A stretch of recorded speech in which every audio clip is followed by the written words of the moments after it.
நான் கூட என்ன நினைச்சிட்டு வந்தேன், டிடிவி தினகரன் தான் இப்படி பேசியிருக்காரு, எங்களுக்கான சீட்டை வந்து நாங்க பாஜக வாங்குவோம், பாஜகவோட தான் பேசி முடிப்போம்னு சொல்லி தினகரன் தான் இப்படி சொல்லி இருக்காரு. ஆகவே இதுலேயே வந்து அதிமுக தலைமை என்பது அடிபடுதேன்னு நினைச்சு நான் ஆரம்பத்துல பேசினேன். இப்ப பார்த்தா தமிழ் மாநில காங்கிரஸ் நண்பர் அவர் அதை விட ரொம்ப தெளிவா என்ன சொல்றாருன்னா, ஐயா நாங்களும் பாஜக கிட்ட தான் சீட்டு வாங்குவோம்ட்டாரு. பார்த்தா அதிமுக தலைவர் எடப்பாடியாருடைய தலைமை ஆளுமைங்கிறாங்களே, அந்த தலைமை ஆளுமை என்பதை அப்படியே வெட்டி இப்ப கடைசியா எங்க வந்து நிக்குதுன்னா, பாஜகவுக்கு எவ்வளவு, பாமக அது இப்ப பாதி மக்கள் கட்சி தான், பாட்டாளி மக்கள் கட்சிங்கிறத விட அப்பா தனியா போயிட்டாரு, பிள்ளை மட்டும் தான் சேர்ந்திருக்காரு. அப்ப அவங்களுக்கு எவ்வளவு என்பதை மட்டும்தான் எடப்பாடியார் தீர்மானிப்பாரு. அநேகமா மிச்சவங்க எல்லாரும் பாஜக போய் ஆபீஸ்ல போய் உட்காந்து அவங்ககிட்ட இருந்து வாங்குவாங்க என்பது போல தமிழ் மாநில காங்கிரசின் சார்பாக பேசுகிற இந்த நண்பர் இங்க வந்து சொல்றாரு. இது வந்து ரொம்ப இப்ப எனக்கு இன்னும் அதிர்ச்சியா இருக்குது. அப்ப அந்த பாஜகவுடைய அந்த திட்டத்தை பாருங்க, அதிமுக தலைமையினுடைய ஆளுமையை வெட்டுவது, சரிப்பது என்று இப்பவே ஆரம்பிச்சுட்டாங்க. தயவு செய்து அதிமுக நண்பர்கள் கொஞ்சம் யோசிக்கணும். இது எங்க கொண்டு இப்படியா இருந்துச்சு? கடந்த காலத்தில் அவங்க பெருமையா பேசுவாங்களே, அம்மையார் ஜெயலலிதா காலத்தில் இப்படியா இருந்துச்சு, எம்ஜிஆர் காலத்துக்குள்ள கூட போகல. ஆகவே இங்க வந்து பிரச்சனை வந்து இப்ப திமுக கூட்டணியில தலைமை தாங்கிறது திமுக தான், ஒரு குழப்பமும் இல்ல. எல்லா கட்சிகளும் திமுகவோட உட்காந்து பேசி அதை முடிக்க போறாங்க. முடிச்சாச்சா இல்லையான்னு கிடந்து அவர் ரொம்ப இதா கேட்கிறாரு. நான் சிரிச்சது அவர் கோபமாயி போச்சு. ஆனா இங்க தலைமை யாருங்கிறதுலே பிரச்சனை.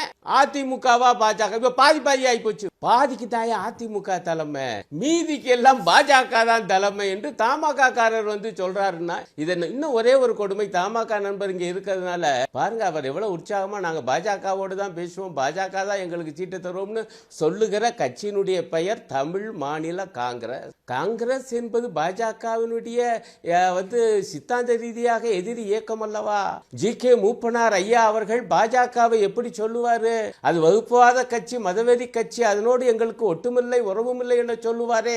அவருடைய புதல்வர் தலைமையில இயங்கக்கூடிய தமிழ் மாநில காங்கிரஸ் இன்றைக்கு பெருமிதத்தோடு சொல்லுகிறது, நாங்க பாஜகவோட உட்கார்ந்து பேசி எங்க சீட்டை வாங்குவோம். இது இன்னொரு கொடுமை. ஆனா ஒட்டுமொத்தமா பாத்தீங்கன்னா அதிமுக தலைமை என்பது இங்க சரிஞ்சிருக்கு. இன்னும் ஒரு விஷயத்தை நைசா அவர் ஒப்புக்கொண்டாரு, கவனிச்சிங்களா? நம்முடைய ஜவஹர் அலி அதிமுக நண்பர், முஸ்லிம்கள் கோபமா தாயா இருக்காங்க. திண்டுக்கல் சீனிவாசன் பேச்ச ராஜா நீங்க கூட நான் அதை சீரியஸா எடுத்துக்கலன்னு சொன்னீங்க. அதை எப்படி சீரியஸா எடுத்துக்கணும்? திண்டுக்கல் சீனிவாசன் எப்படி நீங்க குறைச்சி மதிப்பிடலாம்? அவர் முக்கியமான தலைவருங்க அதிமுகவில்.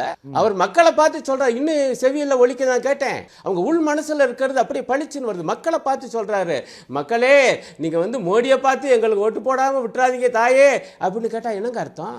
பாஜக என்பது முஸ்லிம்களுடைய உரிமைகளை பறித்து கொண்டிருக்கிறது. அதுதான் நான் மகாராஷ்டிராவில் உதாரணத்தை சொன்னேன். அதை உங்களால செரிக்க முடியல, பதில் சொல்ல முடியல.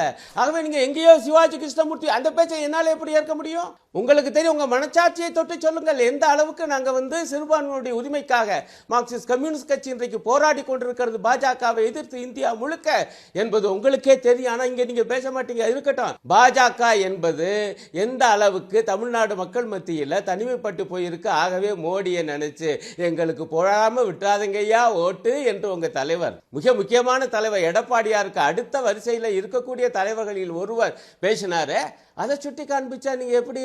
நான் இன்னும் சொல்லுவேன், இந்த பாஜக என்பது எவ்வளவு மோசமான கட்சி என்பது. பீகார்ல டபுள் இன்ஜின் கட்சி ஆட்சிங்கிறாங்க. அந்த டபுள் இன்ஜின் ஆட்சி சில நாட்களுக்கு முன்பு என்ன தெரியுமா, அங்க வந்து கறிக்கடையும் மீன் கடையும் வைக்க கூடாதுன்னு சொல்லிட்டாங்க. அதுக்கு அரசாங்கத்திட்ட லைசன்ஸ் வாங்கணுமா தெரியுமா?